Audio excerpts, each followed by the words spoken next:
Hello, my name is Colt Correa, and this presentation is on new Ethernet technology designed specifically for the automotive industry for in-vehicle networking, 10BASE-T1S.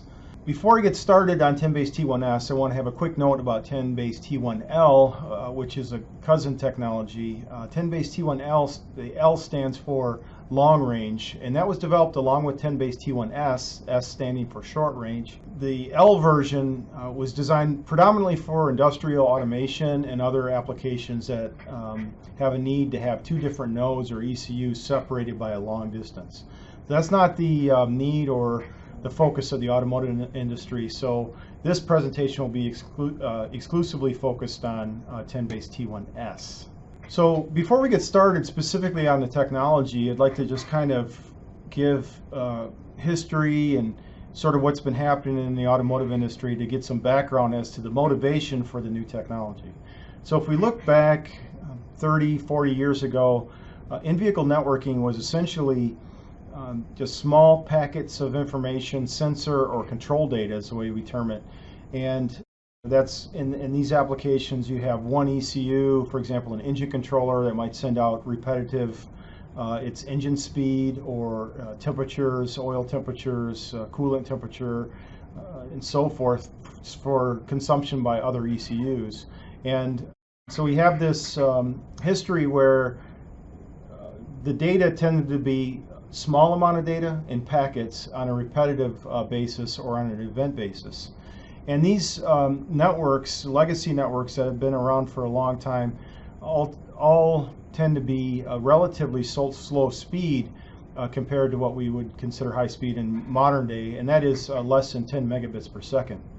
So controller area network, for example, or CANFD, can get up to an effective data transfer rate of 5 megabits per second, but in FlexRay up to 10, 20 with 20 megabits per second with two FlexRay networks. So these networks are in the megabits, not in the gigabits of speed. So over time, as more electronics content was put in the vehicle, specifically also new types of features for infotainment, for example, we had a need for different types of data, specifically streaming the data, audio and video data streams within the vehicle, which is a different type of data, it requires a different type of network than small packets of information of control data.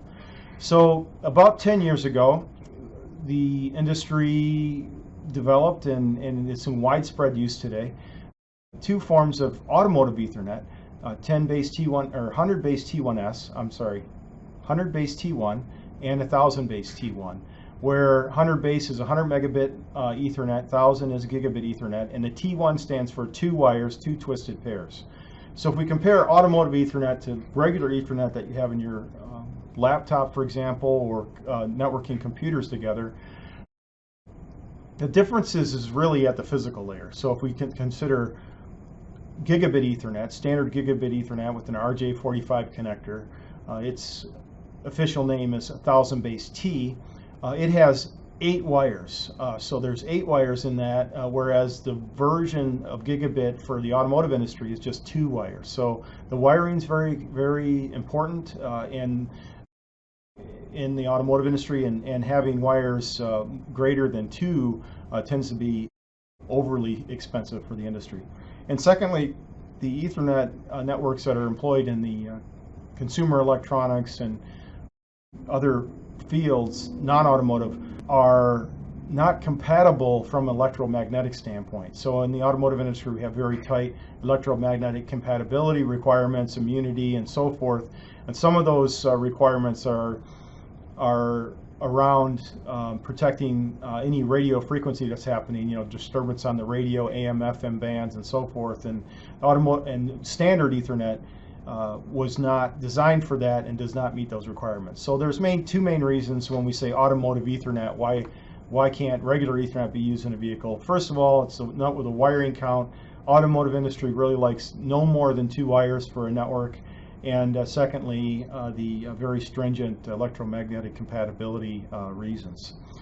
So the situation we have now is we've seen continuous growth in the electrical content of vehicles now and into the future, and that generates the need to have higher and higher speed networks because more and more data is being shared within the ECUs as we increase the electrical content.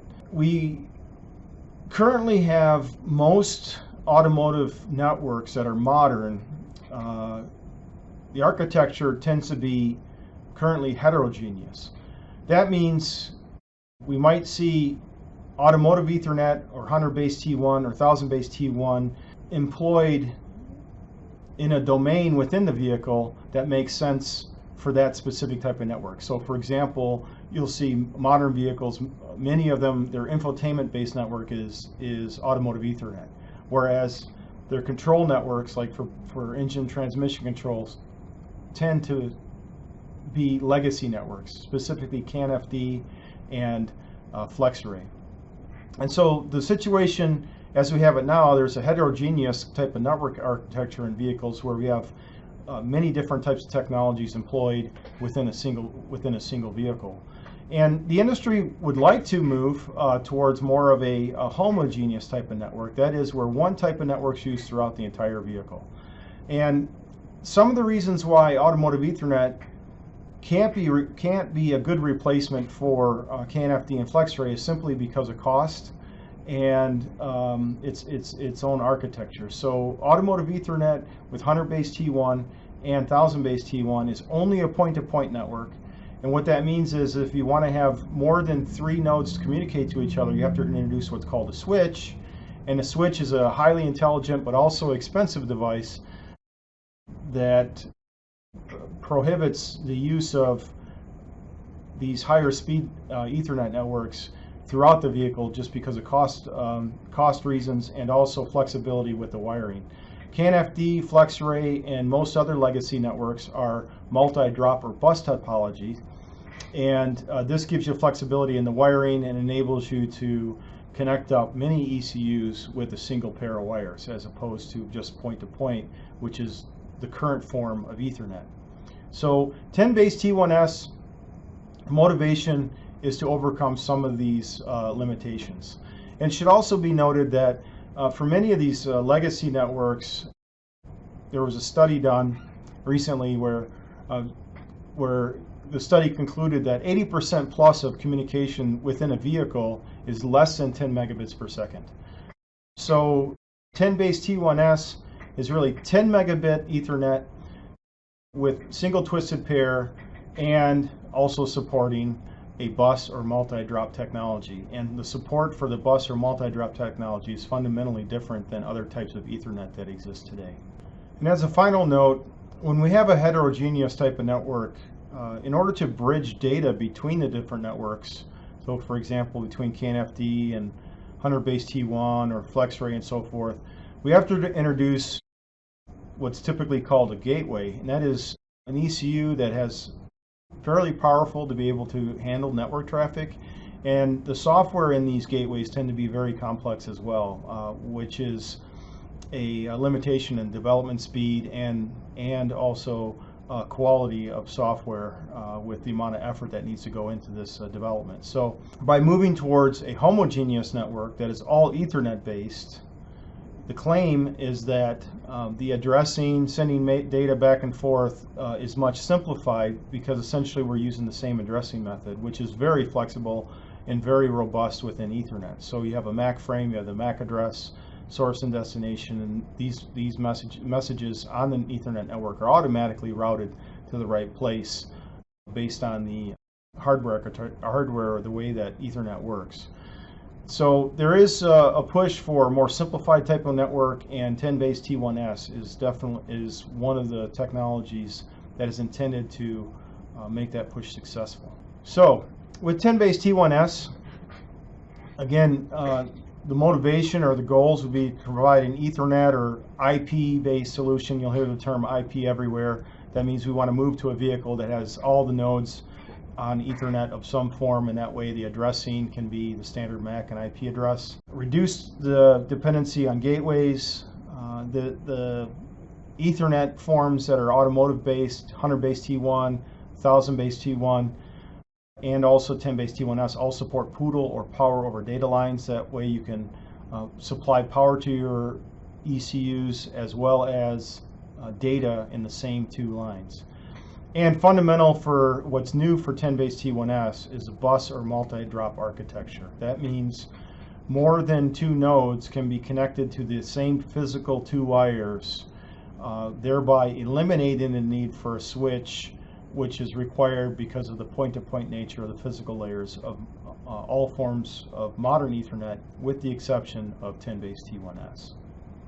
So at the lowest physical layer, 100BASE-T1S is a single twisted pair over copper cabling. It's very similar to CANFD and FlexRay.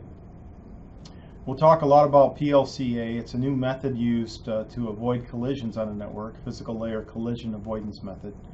It is a bus access, meaning that multiple nodes are connected to the same two wires. The spec references a minimum of 8 nodes with 25 meters in reach, which 25 meters is enough for in-vehicle networks. And 8 nodes can be increased with continued constraints on connectors and cabling methods. And as I mentioned, it does support power over data lines, runs at a 12.5 megabaud rate as a base rate.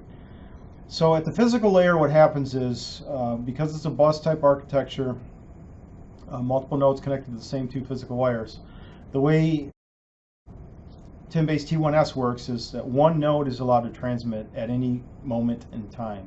So there's coordination that happens between multiple nodes that we'll go into detail in a minute.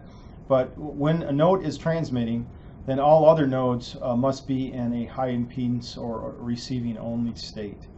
And these nodes switch to high impedance to transmit mode when they have an opportunity to transmit, and that's coordinated amongst the network. Or I should say, the coordination of who's allowed to transmit and when is a fundamental part of the rules of engagement for 10BASE-T1S. So the electrical encoding of the network is differential Manchester encoding, DME, with the 1 volt peak to peak with 20% margin of error. And differential Manchester encoding works on a transition basis. So data is encoded based on a transition, not based on level. So almost all other forms of Ethernet is based on level transitions, where you have multi-levels, and having multi-levels enables you to compact more data into a symbol window. But because we're running at a relatively low speed of 10 megabits per second, we're able to use a different method that has other advantages. So differential Manchester encoding essentially works, can be thought of as there's clock transitions that happen. Transitions occur all the time. This enables nodes to synchronize each other in time. And within a given window, if there's a transition in the middle, it means that that should be considered a binary 1, a bit with the value of 1. If there is no transition within a clock window, that means the data should be considered to be a binary 0. So encoding data based on transition rather based on level provides a much higher level of EMI immunity, and the fact that we are encoding clock transitions as well as data transitions means that it makes it easy for nodes to synchronize to one another, thereby reducing the complexity of the PHY. So 10BASE-T1S is designed to be low cost and flexible, and the differential Manchester encoding at a 12 megabaud rate provides simplification of what we would normally see inside of an Ethernet PHY. So if we compare what's, for example, in 100BASE-T1 or 1000BASE-T1, we have multi-bit, very high-speed ADCs that analog to digital conversions that happen, adaptive equalization, echo cancellation, recovery of the clock is very complex, requires algorithms, there's wander correction that needs to happen. And most of these things are eliminated with 10BASE-T1S because we're using a differential Manchester encoding. There's a simple window comparator, two-level signal to know whether you get a transition or not, simple equalization because of lower speed, echo cancellation, clock recovery, wander. All these things are not needed because of the DME. Now I have mentioned several times that 10BASE-T1S is designed as a multi-dropper bus architecture, but there is a provision also optionally for 10BASE-T1S to be point-to-point only, and the advantage by going point-to-point only means that you can get full duplex communications on that type of network, whereas the bus mode is only half duplex. Half duplex essentially just means that one node can transmit at a time. All other nodes in the network have to be silent while the one node is transmitting. In full duplex mode, there's only two nodes that are allowed, but they can transmit at full speed in both directions at the same time. At the physical layer, the bits or the data that's transferred at the physical layer is not only data itself. So what we have is a 4B, 5B conversion. So every 4 bits of information that goes into the Ethernet PHY, we have 5 bits that's transmitted out on the network. So 0 through F, which is your standard 4-bit encoding, stays the same, and that's the data itself. And then the extra bit then is used to encode special symbols on the network. And these symbols are used for control and maintenance of the network. And we'll talk about some of these signals in future slides. Okay, so here's an overview of the process to transmit and receive data for 10BASE-T1S. First, you have data coming in. What's defined in Ethernet is a standard MII interface is what we're going to use here as the interface to the PHY. We get a scrambler. Scrambling of data is used in almost all Ethernet applications, and what that does is it disperses the ones and zeros out. So if you're transmitting a whole bunch of zeros, then a scrambler will take those and make them ones and zeros. What that does is that pushes out the distribution of the power of the network that's used across a wider spectrum of the frequency range, thereby reducing the peaks. So that's the intent with the scrambler in general, is to stretch out the power band, reduce the top down, so you get better electromagnetic capability. Then there's a 4B, 5B conversion, where 4 bits is turned into 5 bits. Then we insert the special symbols that are used for control and maintenance of the network. There's a serializer, and then we're encoded right on the network. And then in the reverse, we have a very similar process: deserializer, remove special symbols, take the 5 bits, put them into 4 bits, descramble the data, and bring it out. The only other thing I would like to mention is that because with 10BASE-T1S, as I mentioned, only one transmitter is allowed to transmit at one time, it's not possible just to send data in without buffering at any time you want, because the network might be used by a transmitter at that specific time. For that reason, and so that it's not necessary to have complex buffering inside of the PHY, the signals collision detect and carrier sense are used in a very special way with 10BASE-T1S to indicate to the host that this PHY or this transmitter cannot transmit at a specific time. So if the network is being used, you'll have carrier sense, and that indicates to the host through the MII that we can't shove more data into the PHY, or we can't shove data into the PHY right now because the transmit is not allowed. So just wanted to mention it's a relatively well-defined, of course, but complex method of using the carrier sense and collision detect to essentially provide a buffering type mechanism for the PHY, because we have a half duplex network now. That means that every single transmitter on the network does not have the ability to transmit whenever they want. That's unlike other forms of Ethernet. So to overcome this limitation, we're using these two additional signals. So as with any type of network, if you want to network multiple ECUs or nodes together, there has to be some form of collision avoidance or for handling collisions. And different types of network employ different methods. One common method with local interconnect network, for example, is just master-slave. Essentially, with master-slave, you have one node that informs the other nodes when they have the ability to transmit, and that means the slaves can only transmit when the master says that it's possible. And with local interconnect network, LIN, that's done through what's called a schedule table, where the master sends out IDs on the network, and the slaves on the network know that they can transmit based on the ID, keeping in mind that the master is also a slave and can transmit data too.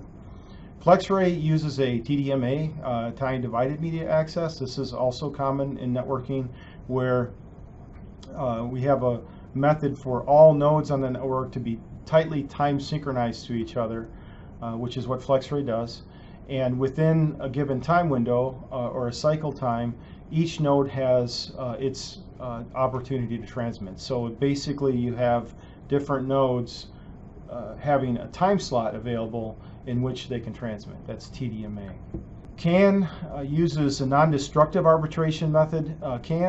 With CAN and CANFD, also CANXL, any node can transmit whenever they want. But if two nodes transmit at the same time, then one of the nodes' arbitration is going to win. So the arbitration ID, it's named arbitration because it's the method used to arbitrate or decide who wins. And with CAN, the network is a non-destructive type arbitration, and the dominant bit is 0. So it means if all nodes on the network are trying to transmit a 1 at a given bit time, and just one node tries to transmit a 0, the 0 wins. And so during the arbitration phase, what happens is the transmitter will compare what it's trying to transmit with what actually exists on the network. So if a node is trying to transmit a 1 and it detects that a 0 is on the network, what that means is that some other node is trying to force the bit to 0, and that's the node, the other node wins. And so the transmitter that's trying to transmit a 1 but can't because the bus is at a 0, meaning that someone else is transmitting a 0, that node that's trying to transmit the 1 has to back off and wait.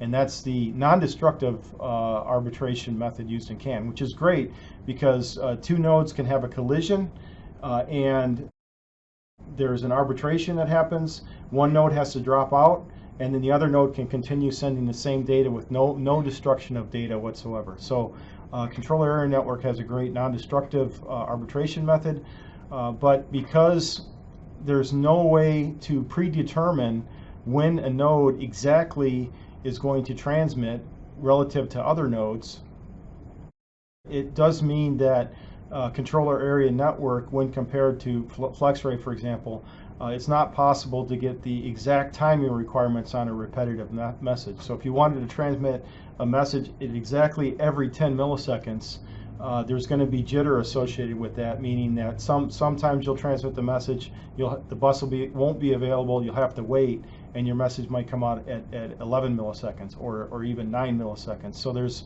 more jitter associated with when the message actually gets transmitted on the message in CAN when compared to other types of networks, specifically FlexRay. Standard Ethernet forms, including most forms of Automotive Ethernet, 10BASE-T1, 1000BASE-T1, multi-gig-BASE-T1, they're point-to-point only at the physical layer.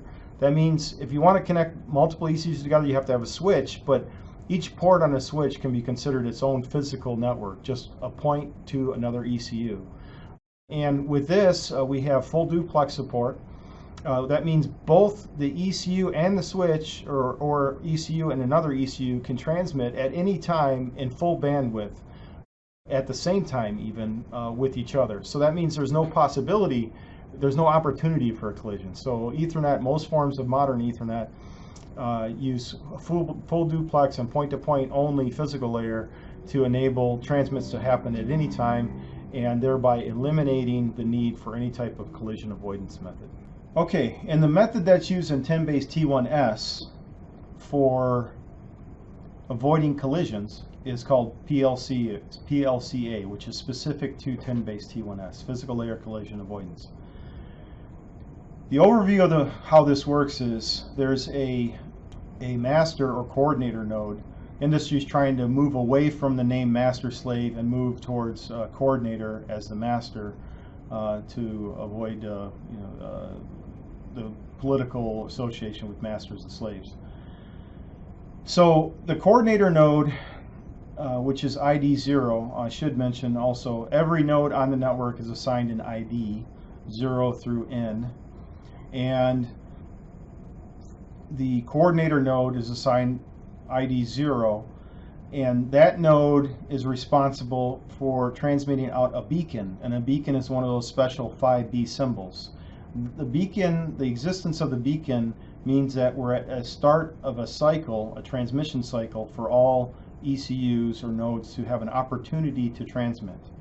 So after the beacon, the node 0 has an opportunity to transmit. And if it transmits data. There's some inner frame spacing.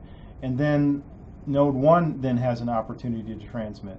And then node 2, and then node 3, and that cycle continues, and then the cycle continues over and over again. So the PLCA method looks like it might be time divided, but it's not strictly time divided. The reason is because, as I want to emphasize, after the beacon, every node will have a transmit opportunity. The transmit opportunity is a window of 20 bits where a node can say, yes, I want to transmit, and then they must transmit. If they do want to transmit, they must transmit out a commit sequence, which informs all other nodes that data is coming. If a specific node within its transmit opportunity does not need to transmit data, it'll just let the transmit opportunity expire. And once the transmit opportunity expires, that node is no longer able to transmit during that specific cycle. And then the next node will get the opportunity. So these transmission cycles within 10BASE-T1S can increase or decrease depending upon how many nodes need to transmit within a given cycle. So if we look at how this works with just some examples, the minimum cycle time would be where all nodes have nothing to transmit. So what happens is the coordinator node 0 will send out a beacon, and then there'll be a transmit opportunity for node 0, no data, transmit opportunity to node 1, no data, transmit opportunity to node 2, no data, 3, no data, and then the cycle continues with a new beacon. So this is what it looks like if there's no nodes that need to transmit on this example for node network.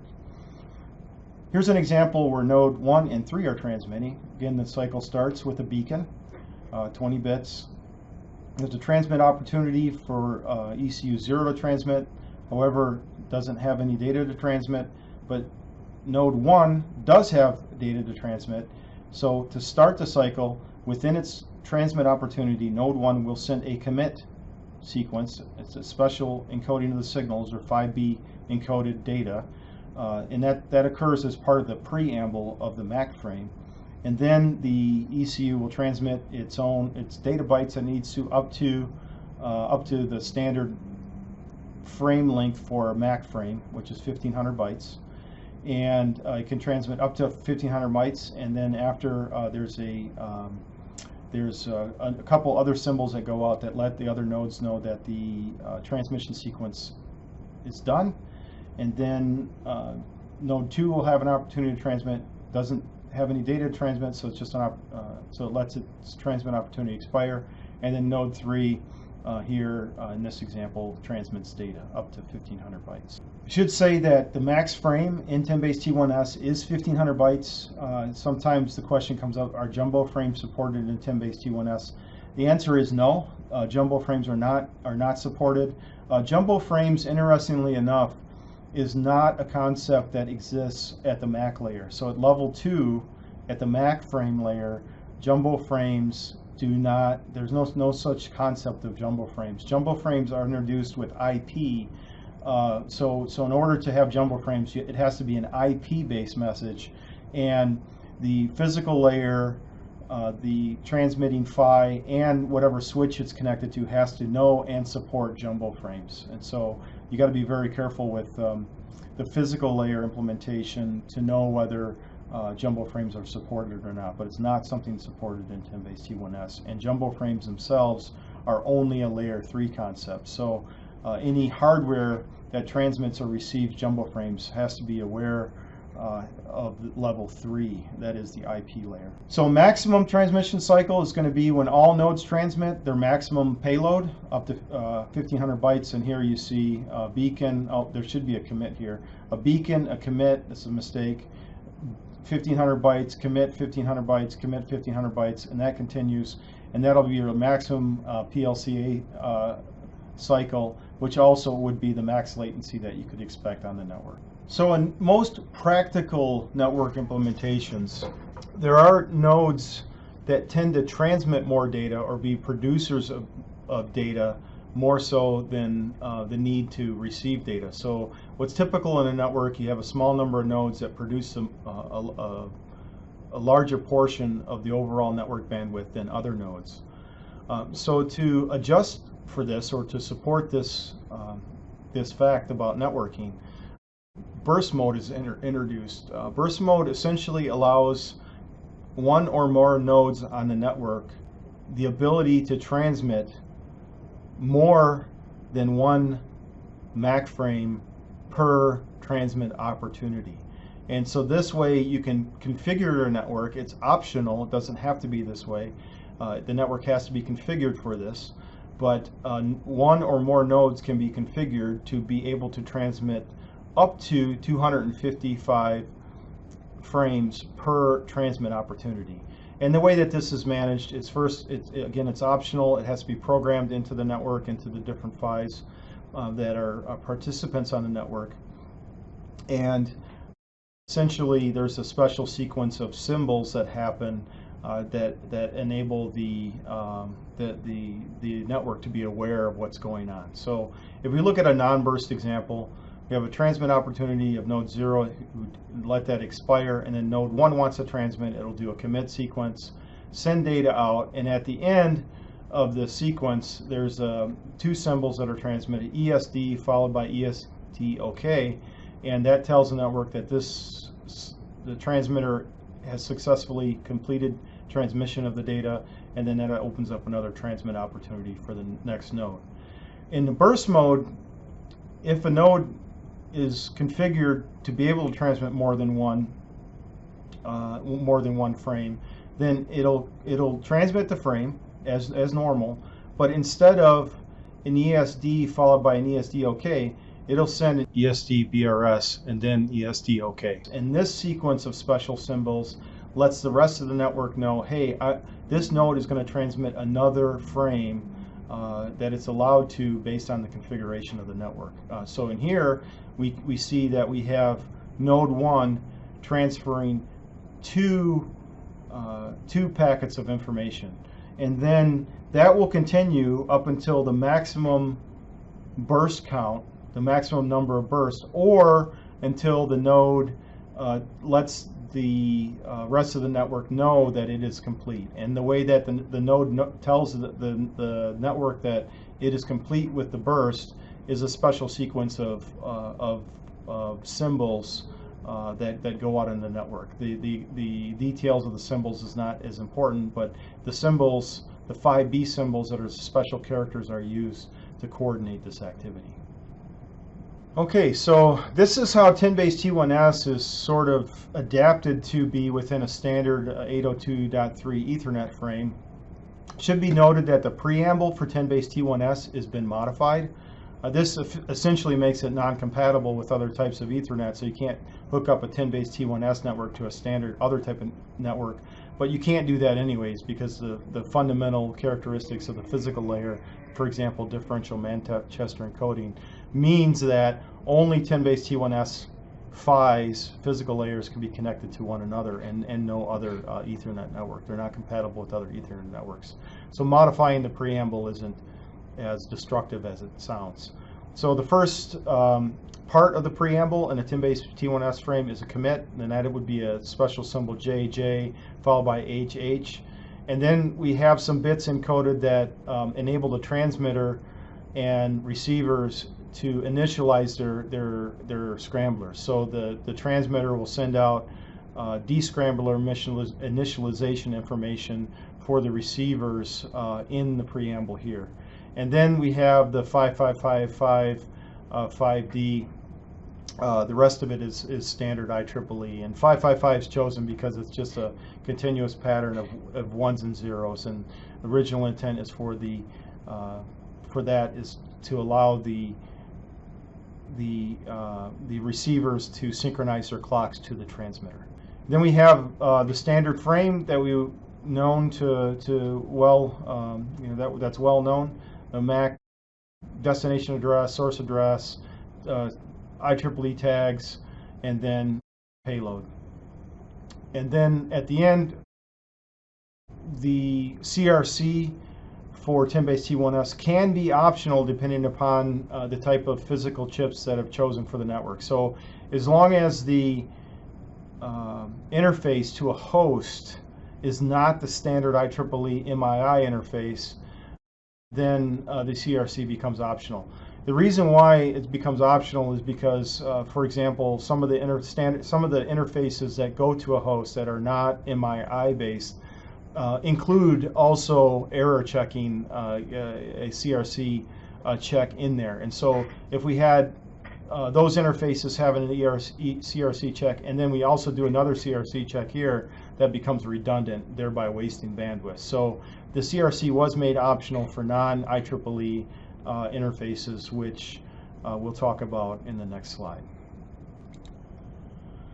Okay, at the physical layer, or when we talk about implementation of hardware with real chips, we have to start talking about the interfaces to those chips. So at the low level, we have the standard 10BASE-T1.5, we have the standard 10BASE-T1 network. All of these are compatible at this low level. And the standard architecture for an Ethernet-based network is that you have a PHY, we would have the PLCA, or the collision avoidance method here, and then that would interface through an MII right to a MAC within a microcontroller. The big disadvantage of this method is that even with a reduced MII interface, it requires 10 pins, which compared to legacy networks, again, 10BASE-T1S is designed to replace legacy networks like CAN and FlexRay. And CAN and FlexRay type architectures, you get more or less very common applications would be a transceiver PHY, where you actually have just the analog part separate from the digital part of the network. And with 10BASE-T1S, there is Open Alliance, and automotive industry has defined a standard interface for 10BASE-T1S PHY, and that means that the PHY is only doing the physical layer, so this is more like a transceiver, and then analog interface into the digital logic, which would include then the PLCA and the MAC frame, and that could all be integrated inside of a microcontroller. Again, the big advantage of this type of interface is that we're talking about 3 pins here versus 10 pins here, which is very expensive for the real estate on the board, which is very important. There's also what's called MAC PHYs. That means you put more intelligence into the PHY, including the MAC. So in this case, we have the analog physical layer implemented inside of the PHY. We have the PLCA implemented inside of the PHY, and also the MAC layer inside of the PHY, and then an interface right to the microcontroller is just over standard SPI or SPI, and this is 5 pins. So this would be another common implementation. And then of course, what's perceived to be, which will likely be popular in the future also, is a fully integrated solution where you have a system on chip, you have a microcontroller, the MAC and PLCA, as well as the analog physical layers integrated all into a single chip. So these 3 variants of the silicon tend to be lower cost, specifically for the board real estate, which is a very high cost in the ECU world. So these are going to most likely be the more popular forms of 10BASE-T1S when compared to standard MII because of the pin count that's required for this. Okay, so that's a big overview on a lot of things relative to 10BASE-T1S. And this is the last slide where we just want to compare 10BASE-T1S to other forms of Automotive Ethernet and also CANFD. So let's consider a network where you have 5 nodes. You have 4, let's say, sensor units or ECUs here, and then 1 main ECU here. And this would be if you wanted to implement this with standard Automotive Ethernet, 100BASE-T1 or 1000BASE-T1. What that means, in order to get all of these units communicating to each other, first we have to introduce a switch, which is an intelligent but also expensive device inside of some ECU, or it has to be somewhere.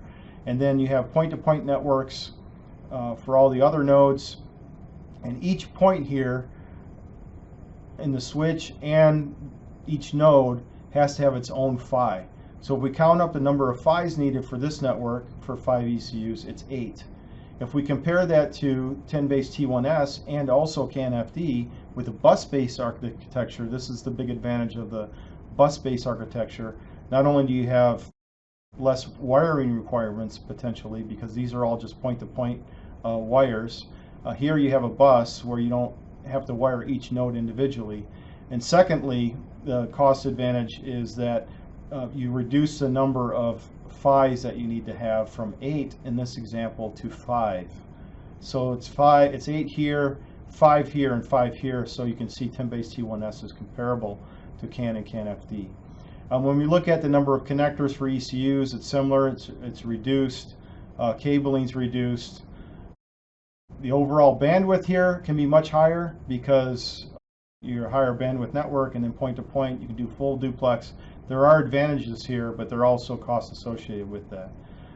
And the big advantage of 10BASE-T1S over CAN and CANFD is that by bringing 10BASE-T1S as a replacement for CAN or CANFD, is that you get all the Ethernet-based technologies automatically supported if you have this physical layer in your network. That means MAC addressing, for example. If you want to do IP transactions, that's fully supported. And anything, all the protocols and all the things that happen at the higher layers is automatically supported, which is one of the big pushes and advantages of 10BASE-T1S over CANFD.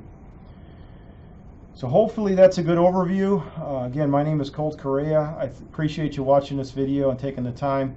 You can always ask questions on the videos, and we'll respond as best we can. Thank you for your time.